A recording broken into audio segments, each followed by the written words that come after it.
1 lakh கிட்ட சம்பாதிக்கிறாங்க எல்லாருமே. மந்த் எண்ட் வந்துச்சுன்னு வச்சுக்கோங்க, அவங்க கையில் அந்த 1 lakh சம்பாதிச்சாங்க அப்படின்ற ஆள் மாதிரி இருக்க மாட்டாங்க, எதுவுமே இருக்க மாட்டேங்க. உங்களுடைய முதல் செலவே சேமிப்பாக இருக்கணும். ஸோ இந்த மாதிரி ப்ராப்ளம் அடுத்த மாதம் அடுத்த வருஷத்துக்கு வரக்கூடாதுங்கிறது முதல்ல நீங்கள் பிளான் பண்ணிக்கணும். 25,000 ஏர்ன் பண்ணுறவங்களுக்கே அவ்வளோ இன்வெஸ்ட்மெண்ட் ஆப்பர்ச்சுனிட்டிஸ் இருக்குன்றீங்க. இந்த 1 lakh இருக்கவங்களுக்கு அதை விட அதிகமாகவே இருக்கும். ஸோ இருந்தாலும் அவங்க பண்ணுறது கிடையாது. வருமானம் கம்மியாக இருக்குன்னு கவலைப்படாத. 1,00,000 1 லட்சத்துக்குள்ள உன் செலவை வச்சுக்கணும். ஒரு யங் ஏஜாக இருக்கும்போது இருக்காது. ஒரு 35 ரெஸ்பான்சிபிலிட்டிஸ் வரும்போது ஒரு பயம் வரும். ஒரு ஹோம் லோன் எடுக்கும்போது ஒரு பயம் வரும். நம்ம ரிட்டையர் ஆகும்போது ஒரு பயம் வரும். பார்க்க தெரிந்தால் பாதை தெரியும், பாதை தெரிந்தால் பயணம் தொடரும்.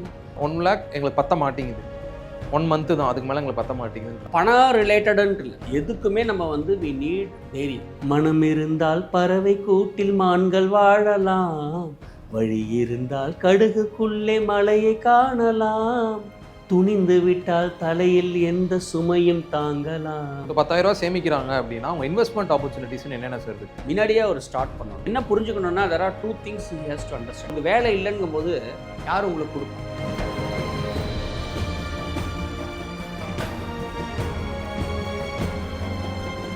வணக்கம் சார். வணக்கம் கேஷவ் சார். இப்போது நிறைய பேர் பார்த்தீங்கன்னா ஐடியில் நிறைய பேர் ஒர்க் பண்ணிருக்காங்க. ஸோ அவங்களெல்லாம் நல்லாவே சம்பாதிக்கிறாங்க. ஆக்சுவலாக ஒரு நார்மல் அமௌண்ட் வச்சுக்கணும் சார், 1 lakh கிட்ட சம்பாதிக்கிறாங்க எல்லாருமே. எனக்கு தெரிஞ்சவங்க நிறைய பேர் 1 lakh சம்பாதிக்கிறாங்க. பட் ஆனால் அவங்கள்ட்ட ஒரு சின்ன பிரச்சனை என்னன்னா, மந்த் எண்ட் வந்துச்சுன்னு வச்சுக்கோங்க, அவங்க கையில் அந்த 1 lakh சம்பாதிச்சாங்க அப்படின்ற ஆள் மாதிரி இருக்க மாட்டாங்க, எதுவுமே இருக்க மாட்டேங்குது. நெக்ஸ்ட் மந்த் சேலரிக்காக வெயிட் பண்ணுறாங்க. ஸோ அவங்க என்ன தப்பு சார் பண்ணுறாங்க? ஏன்னா 1 lakhன்றது எவ்வளோ பெரிய அமௌண்ட்னு உங்களுக்கு தெரியும். பல எக்ஸ்பென்ஸ் நம்ம பிளான் பண்ணலாம் அதை வச்சு. பட் இருந்தாலுமே அது பத்த மாட்டேங்குது. ஒரு 30 டேஸ்க்கே உங்களுக்கு பத்த மாட்டேங்குதுன்றப்போ அவங்க என்ன பண்ணுறாங்க? ஸோ 1 lakh சேலரி வாங்குறவங்க இந்தியாவில் ஒரு 10% ஆஃப் த பாப்புலேஷன் கூட இருக்காது. 1 lakhே பத்தலைன்னா அவங்க எங்கேயாவது ஒரு இடத்துல தப்பு பண்ணுறாங்கன்னு அர்த்தம். ஸோ ஆசைக்கு வாழறாங்க, தேவைக்கு வாழறதில்ல. இது நம்ம எப்படி சொல்லுவோம்னா, சிம்பிளாக நம்ம மனித இனம் மட்டும்தான் என்ன பண்ணுவோம்னா, எல்லாத்தையும் நமக்கு வேணும் நமக்கு வேணும் நமக்கு வேணும்னு சொல்லி வச்சுக்கிறது. கடலில் அவ்வளோ மீன்கள் இருந்தாலும் ஒரு பறவை கொத்தி எடுக்கும்போது ஒரு மீனை தான் எடுக்குது. அதோடைய தேவை அன்றைக்கி அந்த ஒரு மீன் தான், எல்லா மீனையும் எடுக்கிறது இல்லையே. ஸோ நம்ம எல்லாமே நம்ம என்ன பண்ணுறோன்னா ஆசைப்படுறது தான் ஃபஸ்ட்டு ப்ராப்ளம். எல்லோரும் மாதிரி வாழணுங்கிறது தான் இன்னொரு problem. We are trying to impress our neighbors. Most of the problem comes from impressing the neighbors and impressing your friends. அவர் வாங்கிட்டாங்க நம்மளும் வாங்கணுங்கிறனால தான். ஸோ இந்த 1 லட்சம் சம்பளத்தில் என்ன ஆகும்? அவர் கிரெடிட் கார்டு கட்டுவார், ஹவுசிங் லோன் கட்டுவார், பர்சனல் லோன் கட்டுவார், பாதி இது கடனுக்கே போயிடும், எந்த முதலீடும் பண்ணுறது கிடையாது. மெயின்லி பிளான் பண்ணுறது இல்லை, எதிர்காலத்தை பற்றி ஒரு பெரிய ஒரு புரிதல் இல்லை, ஒரு அவேர்னஸ் இல்லை. தேர்டு எப்படியும் வாழ்ந்துடலான்ங்கிற ஒரு ஒரு ஒரு முரட்டு முட்டாள்தனங்கிறது தான் நான் இதாக சொல்லுவேன். அதான் சார், நீங்கள் நிறைய வாட்டி சொல்லியிருக்கீங்க இந்த மாதிரி 25,000 ஏர்ன் பண்ணுறவங்களுக்கே அவ்வளோ இன்வெஸ்ட்மெண்ட் ஆப்பர்ச்சுனிட்டிஸ் இருக்குன்றீங்க. இந்த 1 lakh இருக்கவங்களுக்கு அதை விட அதிகமாகவே இருக்கும். ஸோ இருந்தாலும் அவங்க பண்ணுறது கிடையாது. இதை நீங்கள் எப்படி பார்க்குறீங்க? ஏன்னா அவங்களுக்கு எனார்மஸாக இருக்குது இன்வெஸ்ட்மெண்ட் ஆப்பர்ச்சுனிட்டிஸ். ஸோ அவங்க என்னென்ன பண்ணலாம், ஏன் அவங்க பண்ணுறது இல்லை? அஸ் அ ஃபினான்ஷியல் அட்வைசராக உங்கள்கிட்ட கேட்குறேன். ஏன்னா உங்கள்கிட்ட நிறைய கிளைண்ட்ஸ் வந்திருக்கலாம், நீங்கள் பார்த்துருக்கலாம் நிறைய பேர். என்ன எவ்வளோ நீ ஏர்ன் பண்ணுற, இவ்வளோ தான் இன்வெஸ்ட் பண்ணுவேன்னு சொல்கிற அப்படின்னு கூட நீங்கள் பார்த்துருக்கலாம். ஸோ அந்த மாதிரி இதுவும் இருக்கா சார்? ஸோ வாழவே முடியலங்கிறீங்களா? ஆமாங்க, சத்தியமாக 1 lakh எங்களுக்கு பத்த மாட்டேங்குது, 1 month தான், அதுக்கு மேலே எங்களுக்கு பத்த மாட்டேங்குதுன்றாங்க. அவங்களுக்கு நீங்கள் என்ன சொல்லுவீங்க? ஸோ வாழ நினைத்தால் வாழலாம்னு அந்த காலத்திலேயே கண்ணதாசன் எழுதிட்டு போனது தான். ஸோ வாழ முடியல, 1 லட்சம் இருந்தாலும் வாழ முடியலன்னு சொல்கிறதெல்லாம் ஒரு is not a right thing sir. அது ஒருத்தர் சொன்னால் பரவாயில்ல, எல்லாருமே அதான் சொல்கிறாங்க. அவ்வளோ சம்பளம் வாங்குற எல்லாருமே எங்களால் வாழ முடியல, என்ன பண்ண அப்படின்றாங்க. 1 லட்சம் வாங்கிட்டு. ஸோ எங்களுக்கெல்லாம் பார்க்க காண்டா இருக்குல்ல, நாங்கள் 1 லட்சம் வாங்கல, எங்களுக்கு தெரியல 1 லட்சம் வாங்கினா நாங்கள் என்ன பண்ணலான்னு. ஸோ அவங்க அதுவே பத்தலன்றாங்க. ஸோ என்னது சார்? வாழ நினைத்தால் வாழலாம், அதுதான் அவங்களுக்கு சரியான ஆன்சர். ஓகே, ரொம்ப சிம்பிளாக பாட்டு விதமாக சொல்லணும்னா பாட்டாவே சொல்லுங்க சார், அது கொஞ்சம் ஈஸியாக புரிஞ்சிடும் எல்லாருக்கும்.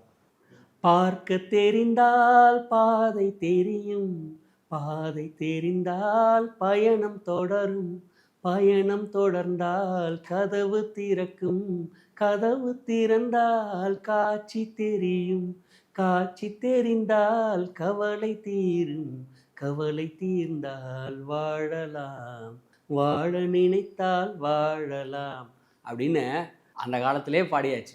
இதுதான் திருவள்ளுவர் இன்னும் சிம்பிளாக சொல்கிறார். ஆகாறு அளவிட்டு தாயினும் கேடில்லை, போகாறு அகலா கடைங்கிறார்.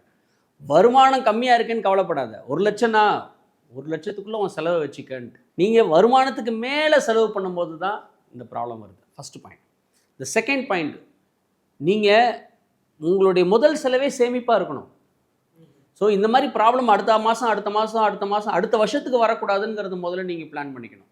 இப்போ எனக்கு இந்த ப்ராப்ளம் இருக்குது, அடுத்த வருஷத்துக்கு வரக்கூடாதுன்னா இப்போ இருக்கிற 1 lakhலேருந்து அட்லீஸ்ட் எனக்கு 10,000 எங்கேயாவது சேவ் பண்ண முடியுமான்னு பாருங்கள். 10,000 ஒரு வருஷத்துக்குன்னா அட்லீஸ்ட் ஒரு மாதத்துக்கு நீங்கள் கஷ்டப்பட மாட்டீங்க அடுத்த வருஷத்துக்கு. இப்படி தான் கொஞ்சம் கொஞ்சமாக என்ன பண்ணணும்னா சேவ் பண்ணணும். இப்படி தான் கொஞ்சம் கொஞ்சமாக நம்ம திட்டமிடணும். ஸோ 25,000த்துலேயும் வாழலாம், 1,00,000த்துலேயும் வாழலாம். நம்ம ஏற்கனவே ஒரு வீடியோ பண்ணியிருக்கோம், மிடில் கிளாஸ் மாதவன் எப்படி வாழறாங்க, பந்தா பரமசிவம் எப்படி வாழறாரு, ஒரு சிம்பிள் சிங்காரம் எப்படி வாழறாருன்னு சொல்லிட்டு. ஸோ பந்தா பரமசிவமாக இருந்தோம்னு வச்சுங்களேன், நீங்கள் மாதம் 20 லட்சம் சம்பாதிச்சா கூட அந்த 20 லட்சமும் உங்களுக்கு பத்தாது. சார் இப்போ நீங்கள் சொன்னீங்க இந்த மாதிரி 1 lakh நீ வந்து ஏர்ன் பண்ணுற அப்படின்னா ஒரு 10,000 நீ சேமிக்கணும் அப்படின்னு சொன்னீங்க. ஸோ 10,000 சேமிக்கிறாங்க அப்படின்னா அவங்க இன்வெஸ்ட்மெண்ட் ஆப்பர்ச்சுனிட்டிஸ்னு என்னென்ன சார் இருக்குது? இப்போ நீங்கள் சொன்னீங்க ஒரு பாட்டு பாடினீங்க, வாழலான்னு சொல்லிட்டீங்க. ஸோ இன்வெஸ்ட்மெண்ட்டுக்கு ஒரு பாட்டு இல்லை கவிதை இல்லை உங்களுக்கு என்ன ஸ்டாக் இருக்கோ சொல்லிடுங்க சார் அதை. இல்லை, இந்த 10,000 என்ன பண்ணுங்கன்னா சேஃபாக வச்சுக்கணும். ஏன்னா அவருக்கு எப்பயுமே நீடு இருக்கும். ஸோ அதனால் அவர் வந்து அதிக ரிஸ்க் எடுக்கக்கூடாது.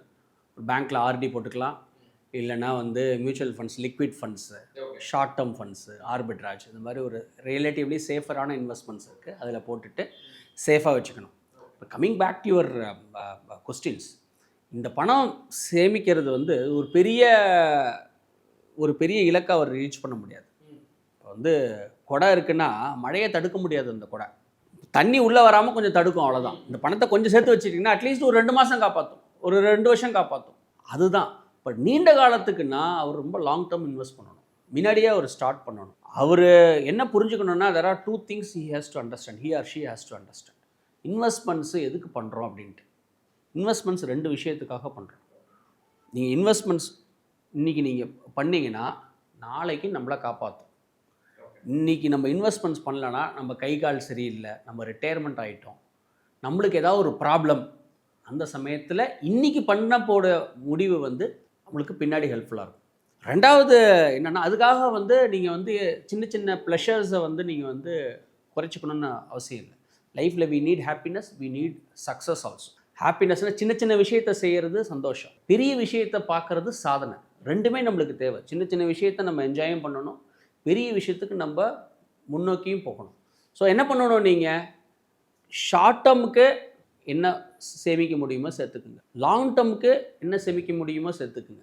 இல்லை இன்றைக்கி 1 லட்சம் செலவு பண்ணுற நீங்கள் 10 வருஷம் கழித்து இல்லை 20 வருஷம் கழித்து நீங்கள் 2 லட்சம் செலவு பண்ணுற மாதிரி இருக்கும். அப்போ உங்களுக்கு வேலை இல்லைங்கும்போது யார் உங்களுக்கு கொடுப்பா? ஸோ அதை அவங்களுக்கு புரிஞ்சாலே சேமிக்க இப்போ ஆரம்பிச்சிடுவாங்க. சார் இப்போ நீங்கள் சொன்னீங்க சேமிக்கலாம், அதுவும் இல்லாமல் இன்வெஸ்ட்மெண்ட் ஆப்பர்ச்சுனிட்டிஸ் உள்ள இருக்குன்னு. ஸோ நான் ஃபஸ்ட்டு கேட்டேன் வாழலாமான்னு கேட்டேன், அதுக்கு ஒரு பாட்டு பாட்டிங்க. ஸோ கடைசியாக வந்து என்னென்னா, இப்போ இந்த 1 லட்சமும் சேமித்து அதுக்கேற்ற மாதிரி நம்ம வாழ்ந்தோம் அப்படின்னா இன்னும் நிறைய காலம் நம்ம வந்து மணிக்கு பஞ்சம் இல்லாமல் வாழலாம் அப்படின்னு சொன்னீங்க. அதுக்கு ஏதாவது பாட்டு இருக்கா உங்கள்கிட்ட? இதான் என்னோட கடைசி கேள்வி. ஏன்னா நீங்கள் பாட்டில் ஃபஸ்ட் டைம் நான் இப்போ தான் ஒரு இன்டர்வியூவில் ஒரு ஆன்சரை வந்து பாட்டாக கேட்குறேன். ஸோ அப்படின்றப்போ பாட்டு இல்லை கவிதை ஏதாவது? என்ன பழைய பாட்டு தான் நம்ம பாடணும். பழைய பாட்டு நான் பிறக்கிறதுக்கு முன்னாடி வந்த படம் அதெல்லாம். பட் என்னென்னா தெரிஞ்சுக்கணுன்னா, ஃபஸ்ட் நம்ம தைரியலட்சுமியை வளர்த்துக்கணும். முதல்ல தைரியமாக இருக்கணும் நம்ம லைஃப்பில். What we need in life is தைரியலட்சுமி. அது ரொம்ப ரொம்ப ரொம்ப இம்பார்ட்டண்ட். பணம் ரிலேட்டடுன்ட்டு இல்லை, எதுக்குமே நம்ம வந்து வி நீட் தைரியம், we need courage. You have to conquer. உங்களுக்கு ஒரு பயம் வரதான் வரும் லைஃப்பில், எப்பயுமே பயம் வரும். ஒரு யங் ஏஜாக இருக்கும்போது இருக்காது, ஒரு 35 ரெஸ்பான்சிபிலிட்டிஸ் வரும்போது ஒரு பயம் வரும், ஒரு ஹோம் லோன் எடுக்கும்போது ஒரு பயம் வரும், நம்ம ரிட்டையர் ஆகும்போது ஒரு பயம் வரும். You will get some fear, but you have to conquer the fear. So மனசில் நீங்கள் என்ன நினச்சிக்கணுன்னா, பணம் வந்து ஒரு தேவைக்கு யூஸ் பண்ணுற பொருள். இது பணத்தை வச்சு நம்ம சாப்பிட போகிறது இல்லை. பணம் வந்து பாதி ப்ராப்ளத்தை நம்மளுக்கு சால்வ் பண்ண போகுது. இதை நம்ம முதல்ல உள்வாங்கிக்கணும். செகண்ட் வந்து இதுக்கும் ஒரு பாட்டு இருக்குது. மனம் இருந்தால் பறவை கூட்டில் மான்கள் வாழலாம், வழி இருந்தால் கடுகுக்குள்ளே மலையை காணலாம், துணிந்து விட்டால் தலையில் எந்த சுமையும் தாங்கலாம், குணம் குணம் அப்படின்னு அன்றைக்கே பாடியிருக்காரு. மனிதன் என்பவன் தெய்வமாகலாம் அப்படின்னு சொல்லி அந்த காலத்தில் என்னன்னா, ஃபஸ்ட் நம்ம வந்து we have to conquer the fear. So what you need in life is confidence, belief, and you have to conquer the fear. So பணத்தை பற்றி நீங்கள் ரொம்ப போட்டு குழப்பிக்க வேண்டாம். ஸோ பணம் யார் வேணால் பண்ணலாம், அந்த பணத்தை ரொம்ப நாளும் வச்சுக்கலாம். கரெக்டாக சார்? Okay sir. ஸோ எல்லாருமே இந்த இன்டர்வியூ பார்த்துருப்பீங்க. ஸோ நெக்ஸ்ட் இன்டர்வியூவில் சார் பதில் சொல்லணுமா இல்லை பாட்டு பாடணுமான்றதையும் கமெண்ட்டில் சொல்லுங்கள். பாட்டு பாடினா சார் பாட்டு எடுத்துகிட்டு வந்து பாடுவார். ஸோ ரொம்ப நன்றி சார். தேங்க்யூ.